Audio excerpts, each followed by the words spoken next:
ठीक है, लेक्चर हो गया हमारा स्टार्ट। और हम लोग मतलब क्या कहते हैं, प्लाज्मा मेम्ब्रेन के बारे में पढ़ रहे थे। तो हम लोग को तो एक चीज समझ में आ गई थी कि प्लाज्मा मेम्ब्रेन एक कैसी मेम्ब्रेन है तुम्हारी, सेलेक्टिव परमिएबल मेम्ब्रेन है। कैसी मेम्ब्रेन सेमी है तुम्हारी? Permeable membrane. हाँ, सेलेक्टिव परमिएबल मेम्ब्रेन है। और इसके साथ साथ हमने ये जान लिया था, बाइलेयर ये मेम्ब्रेन। हाँ बाई लेयर मेम्ब्रेन है। और ये तुम्हारी बाई लेयर किस चीज की बनी हुई तुम्हारी? फॉस्फोलिपिड्स। वेरी गुड, किसकी बनी? फॉस्फोलिपिड। लेकिन अगर पूरे फॉस्फोलिपिड की बात की जाएगी तो केवल 75% है। रेस्ट अगर 25% की बात की जाएगी तो उसमें तुम्हारा प्रोटीन पाया प्रोटीन, जाएगा। उसमें मतलब कार्बोहाइड्रेट, तुम्हारा कोलेस्ट्रॉल पाया जाएगा। उसके साथ साथ तुम्हारी क्लोरोप्लास्ट। पॉलीसेक्राइड, क्या? पॉलीसेक्राइड्स पॉलीसेकेंड। पाया जाएगा, ये सब पाया जाएगा। तो हमने ये देखा था कि कैसे प्रोटीन की मदद से हम लोग चीजों को इधर से उधर भेज पा रहे थे। उसमें से एक था तुम्हारा इंट्रिंसिक प्रोटीन और एक था तुम्हारा एक्सट्रिंसिक प्रोटीन। इतना समझ में आ गया था कि नहीं आ गया था? हाँ भैया। आ गया था ना? फिर हमने ये चीज भी जाना था यार, ये जो प्लाज्मा मेम्ब्रेन होता है, ये प्लाज्मा मेम्ब्रेन सामान को इधर से उधर मतलब वो चीजें पहुंचा तो पा रहा है, लेकिन उसके लिए उसके पास दो मेथड आ रहे हैं। एक मेथड आ रहा है जो वो यूज कर रहा है, वो है डिफ्यूजन। और डिफ्यूजन। एक दूसरा मेथड है जो कि वो यूज कर पा रहा है, उसका नाम क्या है? तुम्हारा ऑस्मोसिस। ऑस्मोसिस। डिफ्यूजन में हमने ये जाना था कि जैसे गैसियस मैटर हो गया, जैसे ऑक्सीजन हो गया, कार्बन डाइऑक्साइड हो गया, जो तुम्हारे स्मॉल मॉलिक्यूल्स हैं, वो ज्यादा बेस्ट काम कर रहे हैं। लेकिन जो तुम्हारा ऑस्मोसिस में जैसे वाटर सोल्यूबल मॉलिक्यूल हो गया, या फिर इटसेल्फ वाटर हो गया, या फिर वाटर सोल्यूबल मॉलिक्यूल, चाहे वो सोडियम हो चाहे वो पोटेशियम हो, ये सारे मतलब क्या कहते हैं, ये सब तुम्हारे मतलब ऑस्मोसिस प्रोसेस के थ्रू जा पा रहे थे। इतना समझ में आ गया था कि नहीं आ गया था, पहले मुझे ये बताओ। हाँ भैया। आ गया था ना अच्छे से? तो अभी देखो आज का जो हम लोग पढ़ने वाले हैं, वो हम लोग पढ़ने वाले हैं कि ट्रांसपोर्ट। ये देखो ऑब्वियस सी बात है, डिफ्यूजन के थ्रू जा रहा है, ऑस्मोसिस के थ्रू जा रहा है, वो तुम समझ पा रहे हैं। लेकिन कौन सा उन्होंने ट्रांसपोर्ट यूज किया? क्या वो उन्होंने मतलब क्या कहते हैं, एक्टिव ट्रांसपोर्ट यूज किया जाने के लिए, या फिर मतलब उन्होंने मीडिएटेड ट्रांसपोर्ट का यूज किया? इन सब मतलब फैसिलिटेड ट्रांसपोर्ट का यूज किया, इन सब के बारे में जानेंगे। तो पहले देखो मीडिएटेड मतलब समझो, मीडिएशन मतलब समझते हो ना, जो कि मतलब एक जगह से दूसरी जगह की बात करता है। जैसे मान लो कि तुम्हारे आपस में बीच में लड़ाई हो जाए, तो मैं मीडिएटर हो जाऊंगा। तो मीडिएटर का काम क्या हो जाएगा कि तुम दोनों के आपस में बात करना, बात करवाना, ताकि तुम लोग का लड़ाई झगड़ा सुधरे। ठीक वैसे अगर जैसे मान लो कि मैं ट्रांसपोर्ट में मीडिएटर लगा देता हूँ, मीडिएटेड लगा देता हूँ, तो इसका मतलब है कि एक प्रोसेस, एक ऐसी जगह है जिसके थ्रू मतलब क्या कहते हैं, तुम्हारा सब्सटेंस ट्रांसपोर्ट हो रहा है ना? अब अगर जैसे मान लो कि मैं सब्सटेंस बोल देता हूँ, तुम्हारे सेल के सेंस में हम लोग उसको न्यूट्रिएंट बोल सकते हैं। क्या बोल सकते हैं? न्यूट्रिएंट। और वो न्यूट्रिएंट कुछ भी हो सकता है। मान लो शुगर हो गया, है ना? शुगर मैंने बोल दिया। अब अगर जैसे मान लो मैं अमीनो एसिड बोल देता हूँ, सेल को अमीनो एसिड की जरूरत इस वजह से होती है ताकि सेल अपने आप को फुल ग्रोथ कर पाए, सेल बड़ा हो सके, सेल ग्रोथ कर पाए, तो उसको अमीनो एसिड भी चाहिए, है ना? तो अब वो सेल के अंदर कैसे जाएगा? शुगर और जो तुम्हारा अमीनो एसिड है, वो तुम्हारे सेल के अंदर कैसे जाएंगे ताकि वो अच्छे से मेटाबॉलिज्म कर सके, ये सारी चीजें कर सके? तो उसके लिए कोई ना कोई तो मतलब किसी न किसी चीज की जरूरत तो चाहिए चाहिए। तो हमने देखा था कि जो तुम्हारी फॉस्फोलिपिड की लेयर है, कहती थी फॉस्फोलिपिड की जो हम लोग लेयर बनाते थे, है ना, बाय लेयर बनाते थे, और उस बाय लेयर में हमारे मतलब क्या कहते हैं, ऐसे by layer by layer by layer ऐसे ऐसे टच होती थी। और उसमें से एक हमारा होता था इंट्रिंसिक प्रोटीन। क्या होता था? इंट्रिंसिक प्रोटीन, जो तुम्हारा इन्हीं चीजों को क्या करता था, जो तुम्हारा शुगर है, जो तुम्हारा प्रोटीन है ना, जो तुम्हारे इन्हीं सारी चीजों को इधर से उधर भेजता था। तो ये जो तुम्हारा प्रोटीन है, इसको हम लोग बोल सकते हैं, क्या बोल सकते हैं? इंट्रिंसिक प्रोटीन को हम लोग ट्रांसपोर्ट प्रोटीन बोल सकते हैं कि नहीं बोल सकते, मुझे बताओ। हाँ भैया, जिससे वो स्मॉल पार्टिकल्स मूव होते थे, जिससे हाँ, है ना? क्या एनर्जी करता उसको हम था। लोग ट्रांसपोर्ट प्रोटीन भी बोल सकते हैं। और अगर जैसे मान लो कि अगर किसी को ट्रांसपोर्ट प्रोटीन भी नहीं बोला, तो वो उसे बड़े आसानी से परमिएसेस भी बोल सकता है। क्या बोल सकता है? परमिएसेस। मतलब परमिएसेस या फिर कोई एक ऐसा प्रोटीन जो तुम्हारे किसी भी पार्ट, किसी भी सब्सटेंस को, जैसे जो मान लो तुम्हारा शुगर हो गया, फिर अमीनो एसिड हो गया, जो सेल को जरूरत है उसको वो भेजने में मदद करता है। इस तरीके की चीजों को हम लोग क्या बोल देते हैं? परमिएसेस बोल देते हैं। और परमिएसेस में सबसे बड़ा एग्जांपल है वो क्या है तुम्हारा? इंट्रिंसिक प्रोटीन, या फिर हम लोग बोल सकते हैं ट्रांसपोर्ट प्रोटीन। इतना समझ में आ गया कि नहीं आ गया? हाँ भैया। आ गया। तो परमिएसेस बेसिकली कुछ नहीं है, एक स्मॉल पैसेज है मेम्ब्रेन में, जिसके थ्रू कोई भी तुम्हारे सॉल्यूट पार्टिकल्स जो होते हैं वो बड़े आसानी से तुम्हारे फॉस्फोलिपिड के आर पार जा सकते हैं। इतना जान लेना। अब ये देखो जो परमिएसेस होता है ना, अब डिफरेंट सेल में डिफरेंट परमिएसेस होते हैं, मतलब काफी सारे परमिएसेस होते हैं। और वो स्पेसिफिकली डिजाइंड होते हैं, किस चीज के लिए डिजाइंड होते हैं? कि हाँ भाई, कुछ वही केमिकल सब्सटेंस को अंदर लाने की कोशिश करके। जैसे मान लो कि कोई फॉरेन मटेरियल है जिसको वो नहीं पहचानता, तो वो उसको रोकने की कोशिश करेगा ना। तो परमिएसिस में इसी वजह से तो हम लोग उसको सेमी परमिएबल मेम्ब्रेन बोलते हैं, कि मतलब परमिएसिस में एक ऐसी भी क्वालिटीज होती है कि वो क्वालिटी उसको स्पेसिफाई करती है कि हाँ बस केवल कुछ ही ग्रुप के सब्सटेंस तुम्हारे सेल के अंदर आ सकेंगे जिनको वो रिकॉग्नाइज कर पा रहा है। मतलब वो मतलब प्रोटीन परमिएसिस मतलब प्रोटीन, जो तुम्हारे इंटरसेक प्रोटीन है, वो कुछ ही केमिकल सब्सटेंस को रिकॉग्नाइज कर पाते हैं जिनको वो सेल के अंदर आने के लिए मजबूर करता है।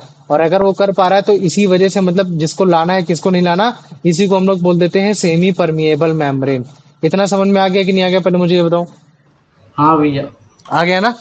Very good. अभिषेक तुम्हें आया बेटा? हाँ। आ गया। अब देखो, अब इसी चीज को मैं दिखा दे रहा हूँ, ठीक है, जो मैंने बताया है, तो ज्यादा अच्छे समझ में आएगा। अबे ये क्या हो गया? ठीक है, अच्छा पूरा वही डायग्राम ही आ गया। ठीक, अब इसको ध्यान से देखो। ये क्या है? ये तुम्हारी बगल में जो बाइफॉस्फोलिपिड की लेयर है ना, किसकी है? बाई लेयर किसकी है? फॉस्फोलिपिड की, मतलब ये प्लाज्मा मेम्ब्रेन की लेयर है। और जिसमें तुम जो देख पा रहे हो, ये जो है, ये क्या है? ये तुम्हारा ये प्रोटीन है ना? ये प्रोटीन अगर नहीं बोलना चाह रहे तो तुम इसको परमिएसिस भी बोल सकते हो। ये ट्रांसपोर्ट प्रोटीन है, मतलब इसको एक ऐसा जरिया है, एक रास्ता है जिसके थ्रू मतलब क्या कहते हैं, जो तुम्हारे सॉल्यूट मॉलिक्यूल्स है वो तुम्हारे बाई फॉस्फोलिपिड लेयर के बड़े आसानी से आर पार जा सकते हैं।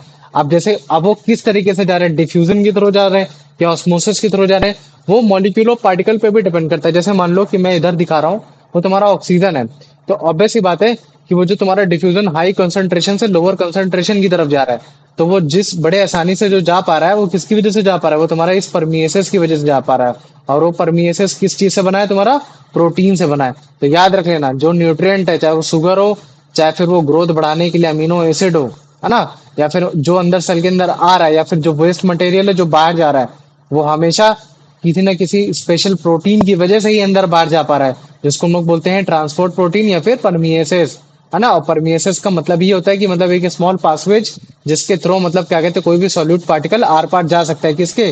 फॉस्फोलिपिड बाइलेयर्स के। तो परमिएसिस में बेसिकली क्या होता है, जो तुम्हारे प्रोटीन है वो स्पेसिफिकली डिजाइन है कि वो कुछ ही केमिकल सब्सटेंस को मतलब क्या कहते हैं, रिकॉग्नाइज करे और उसे ट्रांसपोर्ट करे। इसी वजह से मतलब हम लोग क्या कह देते हैं, इस प्लाज्मा मेम्ब्रेन को सेमी परमिएबल मेम्ब्रेन बोल देते हैं। मुझे बताओ, इतना समझ में आ गया? हाँ भैया। आ गया, चलो ठीक है, तो इसका आंसर बताओ। What is the primary function of transport proteins or permeases in cell membranes? To store excess nutrients within the cell, to generate energy from metabolic process, to facilitate the movement of specific molecules across the membrane, to synthesize new proteins for the cell growth. भैया option C, to facilitate the movement of specific molecules across the membrane. Very good, चलो ठीक है। अभिषेक, इसका answer बताओ।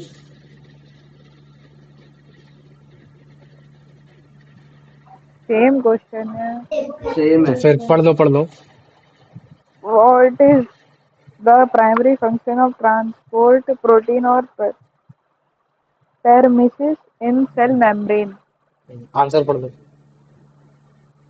To facilitate the movement of specific facilitate the molecules. Movement of specific molecule across the membrane. चलो ठीक है, अब ये वाला आंसर बताओ तुम। मैं तुम्हें बताओ। which of the following statements best describes the specific hmm. specificity of permeases? They can transport any molecules regardless on its chemical nature. They are usually not specific and transport a wide range of substances. They are highly specific, reorganized, and transporting only limited group of even a single cell substance. They are specific. The option C. Very good, है ना, option C, कि परमिएसिस का मतलब ही क्या है? ये मतलब वो एक तरीके से रिकॉग्नाइज कर पा रहा है कि कुछ ही लिमिटेड ग्रुप को वो तुम्हारे सेमी परमिएबल मेम्ब्रेन के थ्रू भेजेगा। ठीक है, चलो अब इसका आंसर बताओ। Why is mediated transport necessary for cells? Option A, to prevent any substance from entering or leaving the cell. Option B, to ensure that only water can cross the cell membrane. Option C, to allow essential nutrients to enter and waste products to leave the cell. Option D, the overall rigidity. क्या होगा इसका answer? आवाज नहीं आ रही, mic के पास बोलो। C, option C. है ना, to allow essential nutrient to enter the west of the product of the cell. ठीक है, तो इसका मतलब हम लोग जान गए कि अगर मैं मेडिएटेड ट्रांसपोर्ट लिखता हूं तो मतलब जो ट्रांसपोर्ट हो रहा है वो किसी मीडिएशन के थ्रू हो रहा है, और वो मीडिएशन तुम्हारा क्या है? वो मीडिएशन क्या है तुम्हारा? वो है प्रोटीन। वो क्या है? प्रोटीन। है ना, उस प्रोटीन को हम लोग इंटरसेक प्रोटीन भी बोल सकते हैं, परमिएसेस प्रोटीन भी बोल सकते हैं, या परमिएसेस कुछ भी बोल सकते हैं। ठीक है, तो अब हमें देखना है कि ये जो प्रोटीन तुम्हारा मीडिएट कर रहा है, ट्रांसपोर्ट को मीडिएट कर रहा है, इधर से उधर लेके जा पा रहा है, ये कितने टाइप का होता है? तो ये होता है दो टाइप का। एक होता है तुम्हारा फैसिलिटेटेड। ठीक है, क्या होता है तुम्हारा? फैसिलिटेटेड तुम्हारा होता है ट्रांसपोर्ट। और एक तुम्हारा होता है मतलब क्या कहते हैं, एक्टिव ट्रांसपोर्ट। एक तुम्हारा क्या हो जाता है? एक हो जाता है एक्टिव ट्रांसपोर्ट। अच्छा मुझे बताओ, अगर किसी बच्चे को ज्यादा फैसिलिटीज मिलेगी, कि मतलब उसको लैपटॉप मिल रहा है, उसको मतलब पढ़ाई के लिए अच्छा टीचर मिल रहा है, उसको मतलब मान लो कि क्या कहते हैं, उसको नोट्स प्रोवाइड हो रहे हैं, सब प्रोवाइड हो रहे हैं, तो उसको नंबर ज्यादा अच्छे नंबर मिलेंगे, या फिर मतलब मान लो कि जिसको मतलब कोई भी फैसिलिटीज प्रोवाइड नहीं हो रही उसको मिलेंगे? भैया ऑप्शन ए को। है ना, जिसको ज्यादा फैसिलिटीज प्रोवाइड हो रही है। तो ठीक ऐसे ही मतलब मान लो कि जो तुम्हारा प्रोटीन है, या फिर मैं जो बोलता हूँ, या फिर मैं परमिएसेस बोल दूं, अगर मान लो कि परमिएसेस तुम्हारा किसी भी मॉलिक्यूल को असिस्ट कर रहा है कि ताकि वो बड़े आसानी से तुम्हारे मेम्ब्रेन के अंदर जाए, है ना, बिना किसी मतलब परेशानी के पेनिट्रेट हो जाए, तो इस तरीके के ट्रांसपोर्ट को हम लोग क्या बोल देते हैं? फैसिलिटेट ट्रांसपोर्ट बोल देते हैं। क्या बोल देते हैं? Facilitate transport. और ये ज्यादा तेज केस तुम्हारा डिफ्यूजन में दिखता है। क्या दिखता है? डिफ्यूजन में दिखता है कि मतलब जो प्रोटीन है ना, जो प्रोटीन है, जो परमिएसेस है, वो तुम्हारा मॉलिक्यूल को बड़े आसानी से आर पार ले जाता है ना, आर पार मतलब डिफ्यूज करा देता है, बिना किसी मतलब प्रॉब्लम के, बिना किसी असिस्ट के। समझ में मतलब बिना किसी प्रॉब्लम के। इतना समझ में आ गया ना? तो इसमें मतलब हम क्या कह सकते हैं कि फैसिलिटेटेड प्रोटीन में तुम्हारा जो मतलब क्या कहते हैं ट्रांसपोर्ट है, वो बेसिकली एक डिफ्यूजन ही है। लेकिन उसमें ये क्या है कि जो मॉलिक्यूल है, मॉलिक्यूल की मदद कर रहा है प्रोटीन कि वो बड़े आसानी से तुम्हारा किसी भी पार्टिकल, किसी भी मतलब क्या कहते हैं मेम्ब्रेन के अंदर जा सके। इतना समझ में आ गया कि नहीं आ गया, मुझे बताओ। हाँ भैया। इतना आगे ना, बड़े आसानी से पेनिट्रेट कर पाए।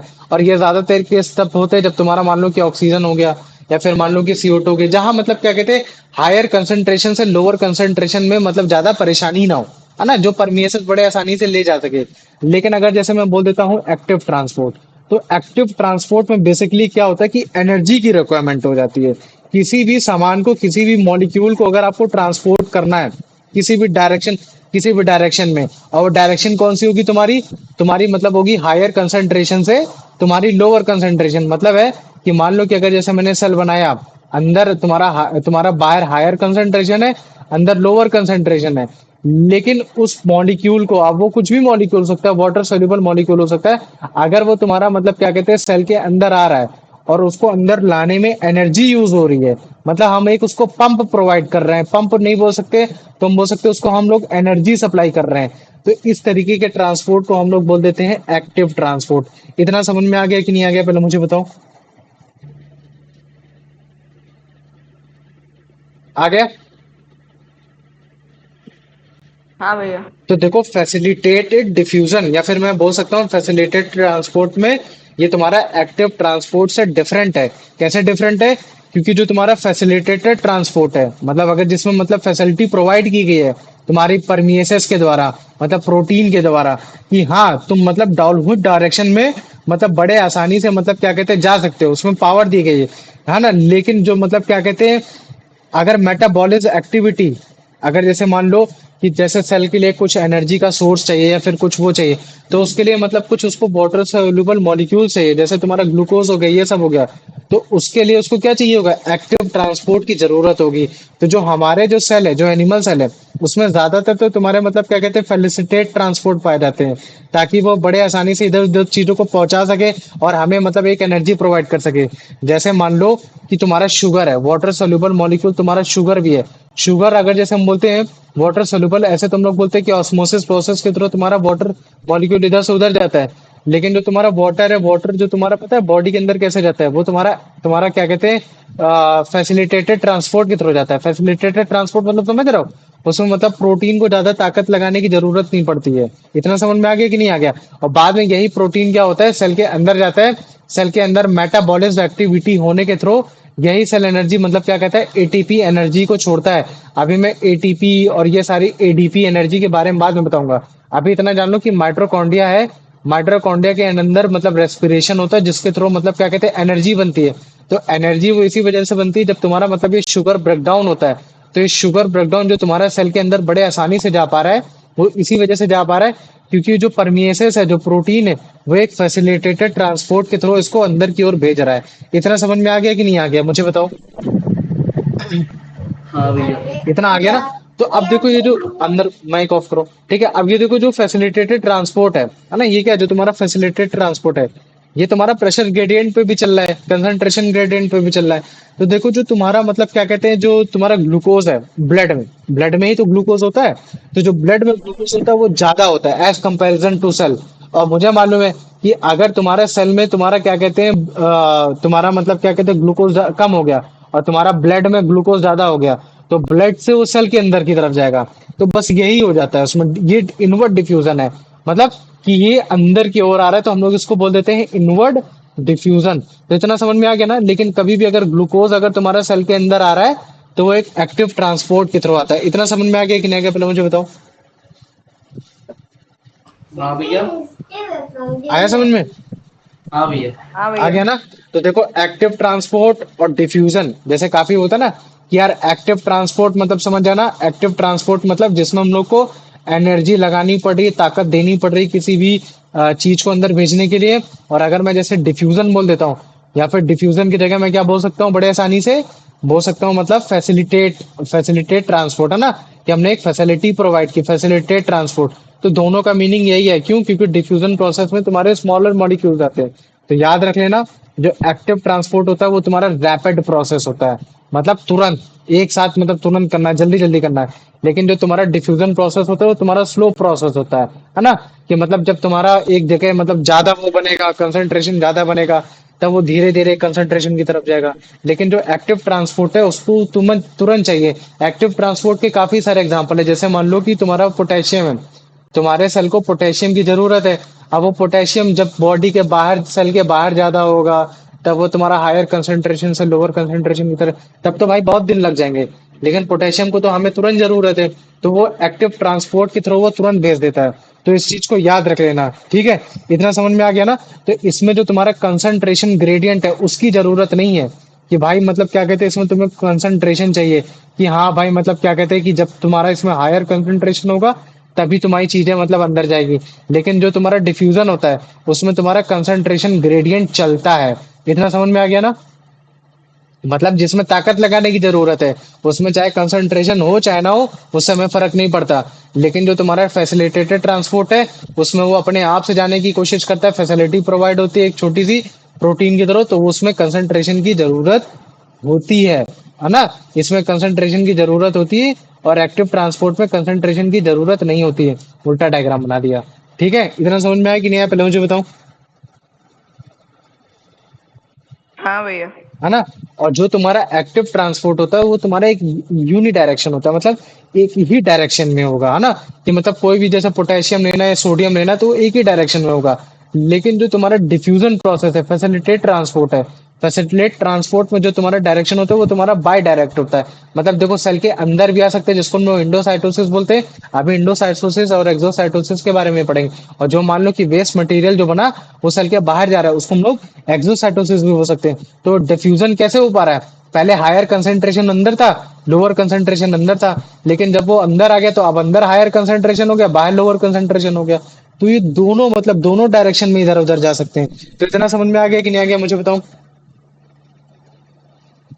इतना आ गया?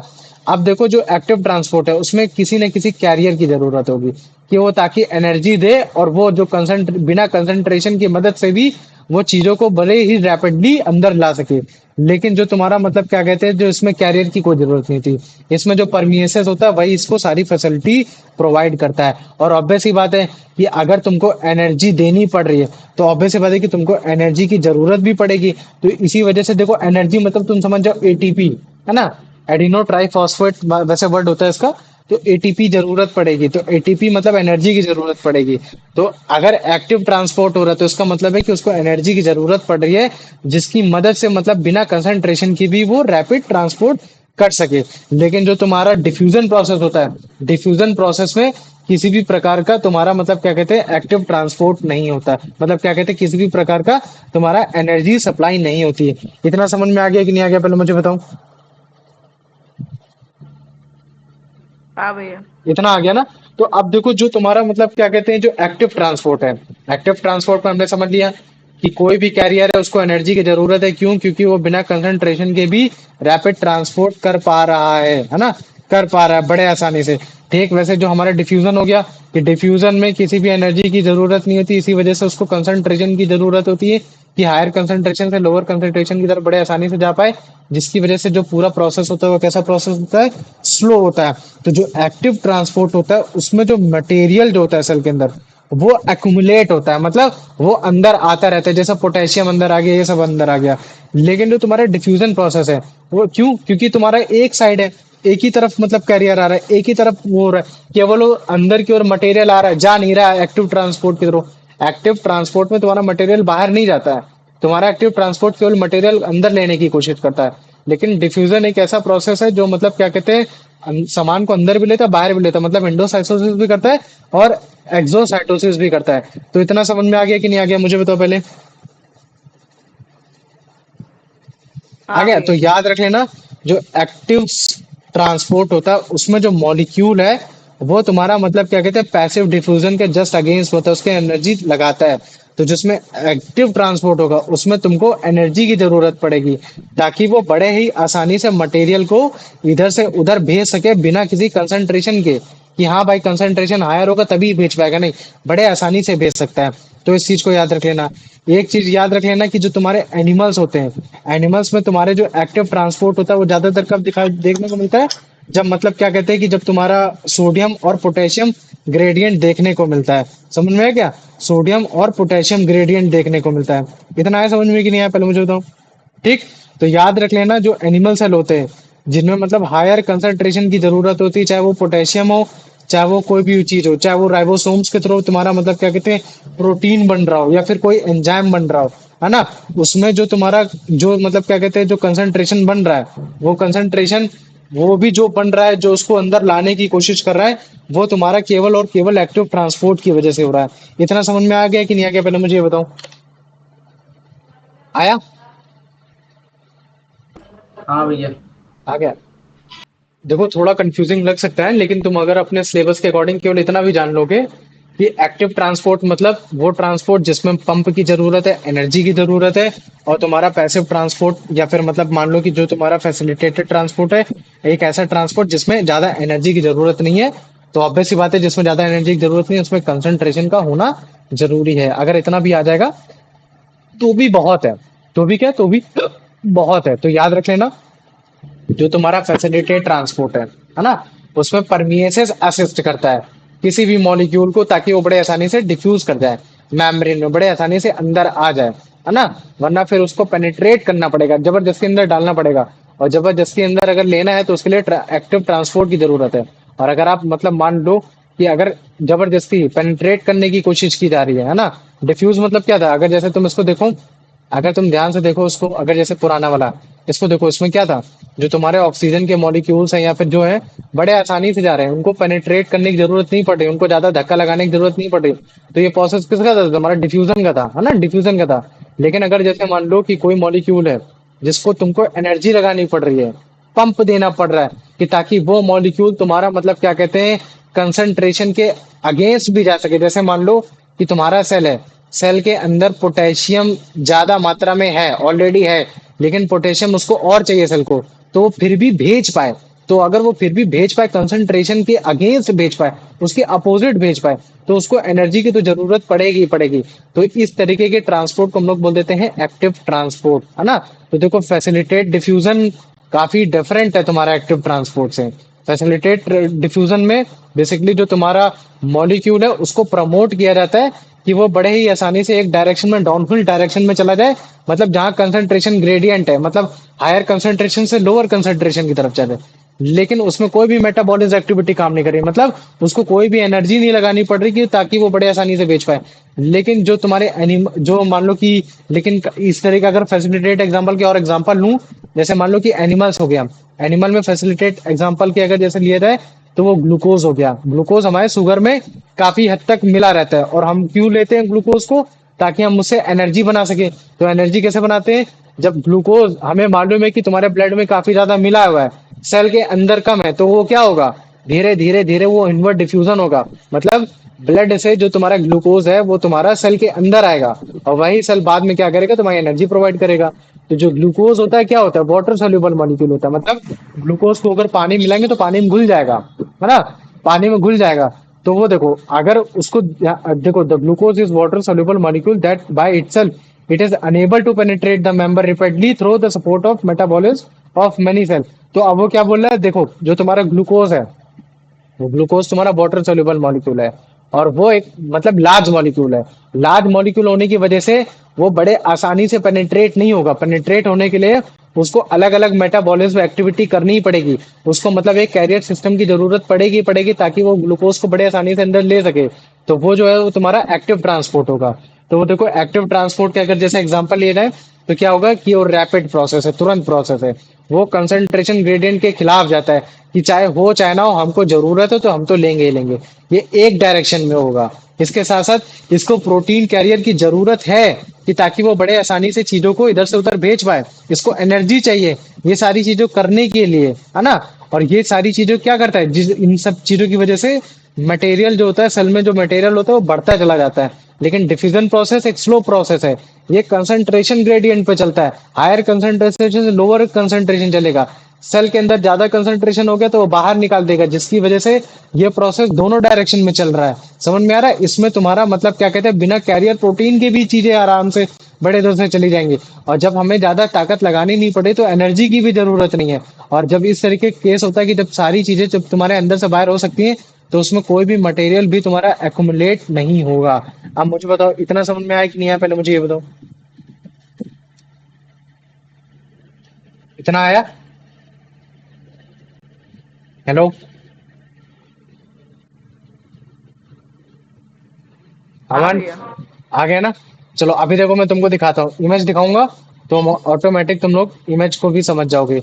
ठीक है, जैसे देखो अभी मैंने ये जो समझाया ना, ये वही चीज है कि देखो एक्टिव ट्रांसपोर्ट में जो मॉलिक्यूल है वो अपहिल होता है, मतलब अगेंस्ट काम करता है। किसके काम करता है, पैसिव डिफ्यूजन के, मतलब बिना उसके। तो एक्टिव ट्रांसपोर्ट में हमेशा एक्सपेंडिचर ऑफ एनर्जी होगी, मतलब एनर्जी तो खर्च होगी। क्यों, क्योंकि उसको मॉलिक्यूल को पंप करना है कंसंट्रेशन ग्रेडियंट के अगेंस्ट में, है ना। और अगर जैसे एक्टिव ट्रांसपोर्ट सिस्टम की बात करें हमारे एनिमल में, तो बहुत सारे हैं। जैसे मान लो कि हमारे सेल के अंदर सोडियम को बैलेंस करना है, पोटेशियम को बैलेंस करना है ना।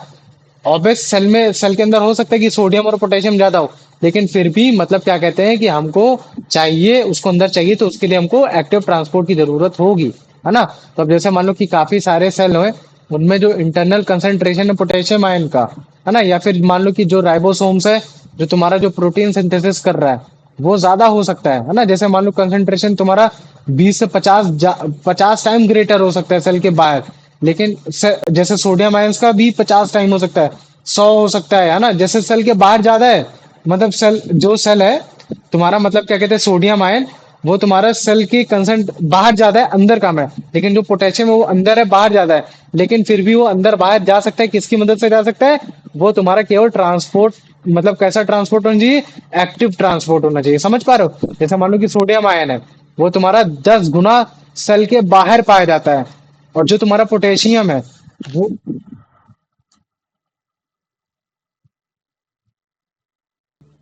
तो हमें क्या समझ में आया था कि मतलब देखो, सोडियम जो है वो सेल के बाहर सबसे ज्यादा पाया जाता है, सेल के अंदर कम।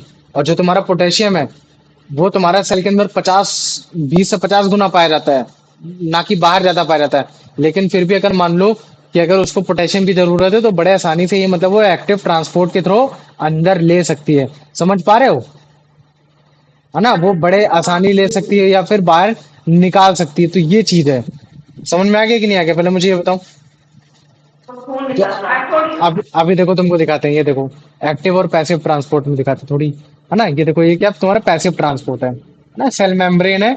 और सेल मेम्ब्रेन में अगर तुम ध्यान से देखोगे तो ये बड़े आसानी से जो तुम्हारे मतलब क्या कहते हैं मॉलिक्यूल्स है, ऑक्सीजन के मॉलिक्यूल्स है, ये बड़े आसानी से डिफ्यूज हो जा रहे हैं हायर कंसेंट्रेशन से लोअर कंसेंट्रेशन। ऊपर देखो मॉलिक्यूल सबसे ज्यादा है, अंदर कम है ना, अंदर कम है।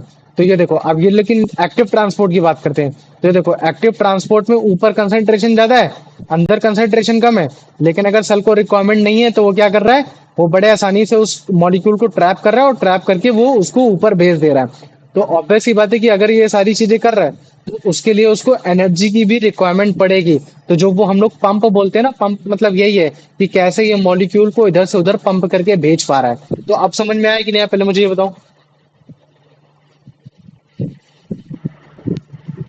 अभिषेक समझ में आया?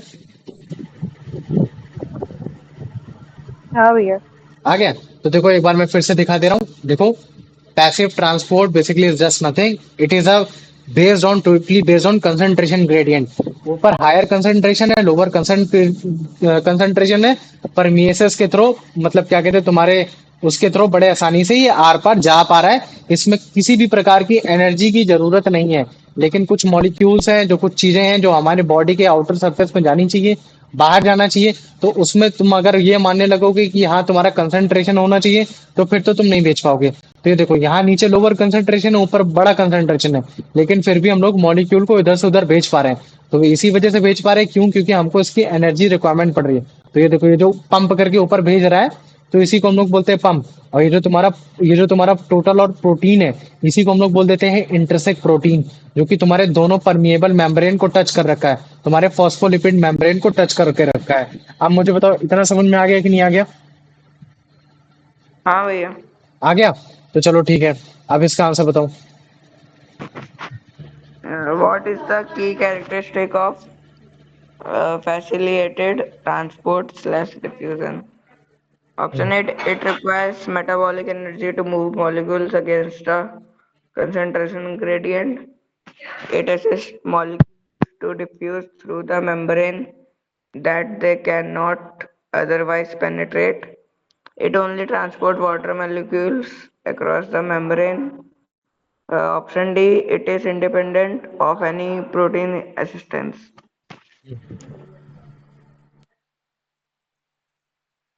क्या होगा बताओ?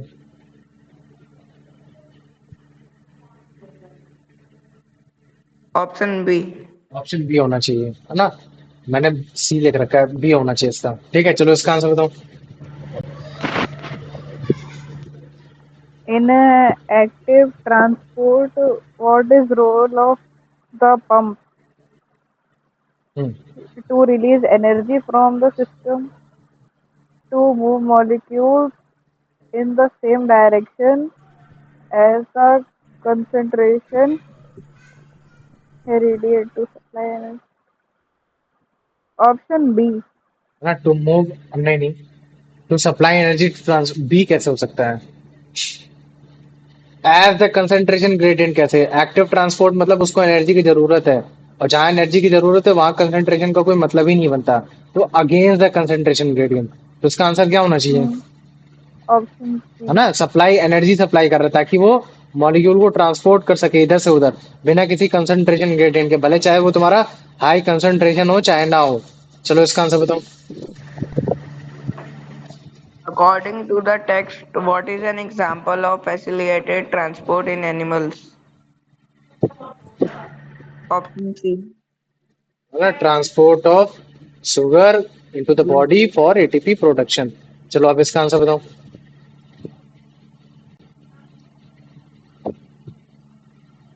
पढ़ो,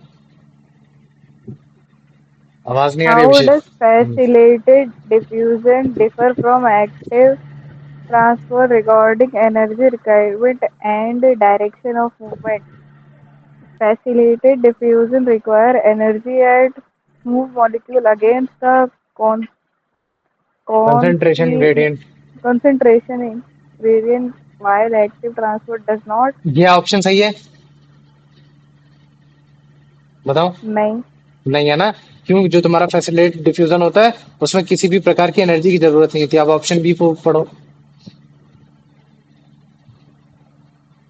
Facilitated diffusion require no metabolic energy and move molecules in downhill direction, while active transport required energy and moves them against it.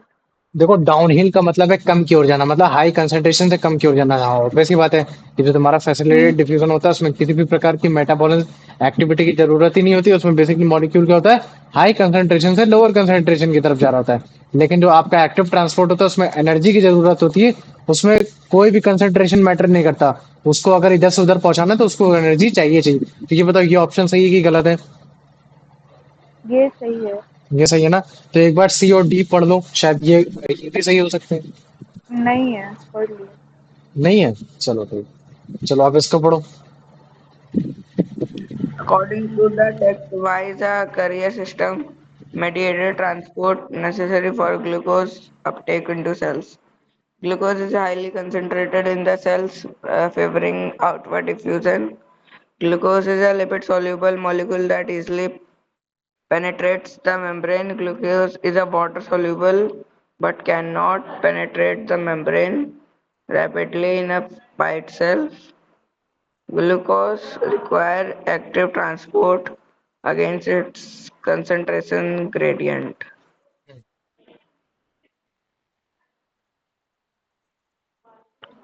Option सी। समझ में आ गया? ग्लूकोज क्या है तुम्हारा, एक वाटर सोल्यूबल है। ये खुद से मतलब ऑब्वियस सी बात है, वाटर सोल्यूबल है। penetrate मतलब ऑस्मोसिस प्रोसेस, हाँ बोलो बेटा। penetrate मतलब पेनिट्रेट मतलब होता है घुसना। जबरदस्ती नहीं घुस सकता। ग्लूकोज को अगर पानी के साथ मिलाए तो वो तभी जा पाएगा जब उसको मतलब क्या कहते हैं, प्रोसेस, एक प्रोसेस के थ्रू जा पाएगा, है ना? तो ये जो वाटर ग्लूकोज है वो एक वाटर सोल्यूबल है ना। ये पेनिट्रेट नहीं कर सकता मेम्ब्रेन में कि अपने आप मतलब क्या कहते हैं कि बड़े आसानी से फैसिलिटेटेड डिफ्यूजन के थ्रू चला जाए, नहीं। इसलिए इसको एक्टिव ट्रांसपोर्ट की जरूरत पड़ेगी। चलो अब इसका आंसर बताओ। Which of the following is the characteristic of active transport as described in the table? It is a slow process. It moves material down the concentration. Option C, it required use the of use of ATP, है ना? ATP. ATP. इसको adeno triphosphate बोलते हैं, लेकिन अभी बाद में समझा दूंगा इसको कभी और, ठीक है? चलो इसको बताओ answer. how does diffusion difference है ना ये उसका हाँ, short form differ differ differ, हाँ भाई, डिफरेंस मतलब भाई। from active transport in terms of material movement. Hmm. Diffusion moves material against the concentration gradient while active transport moves them down.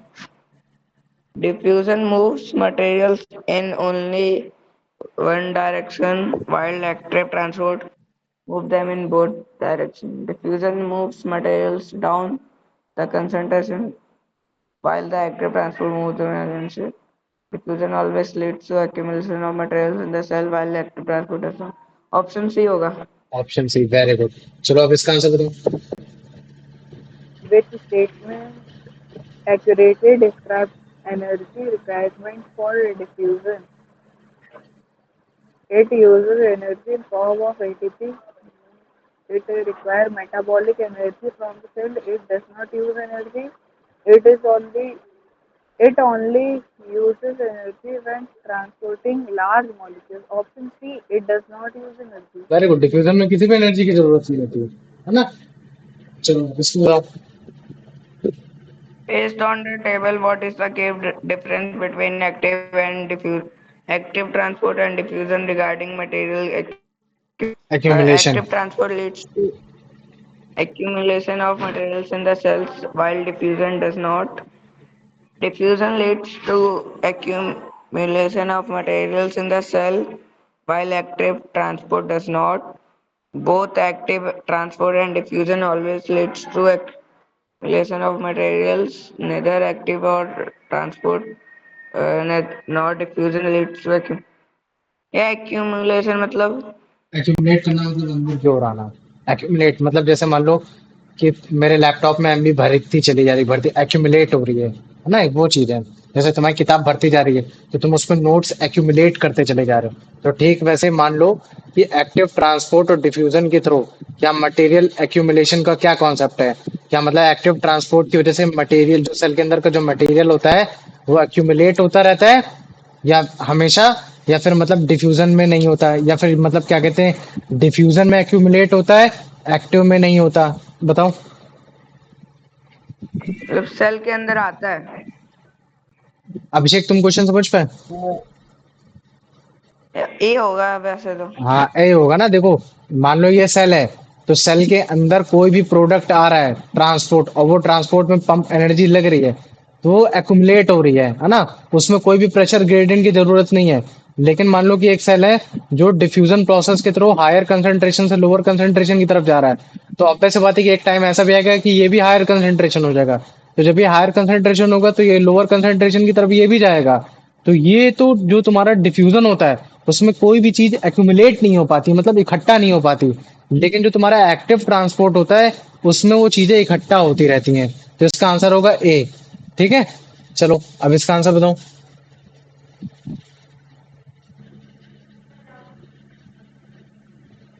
पढ़ो अभिषेक, आवाज नहीं आ रही।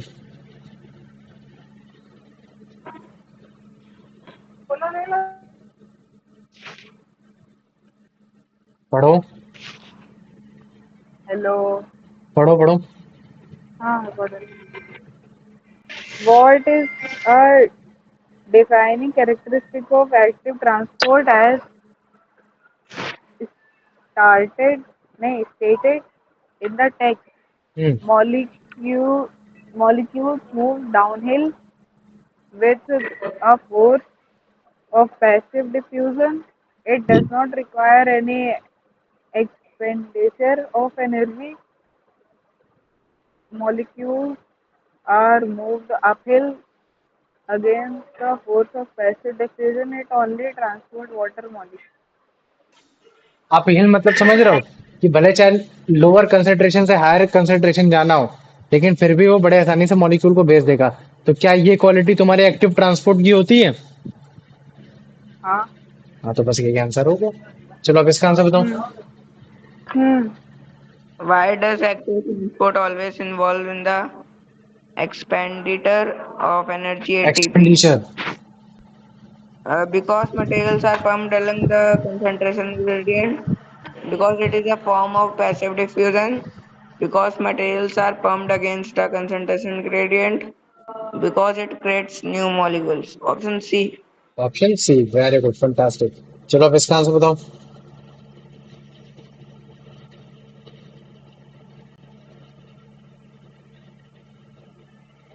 अभिषेक,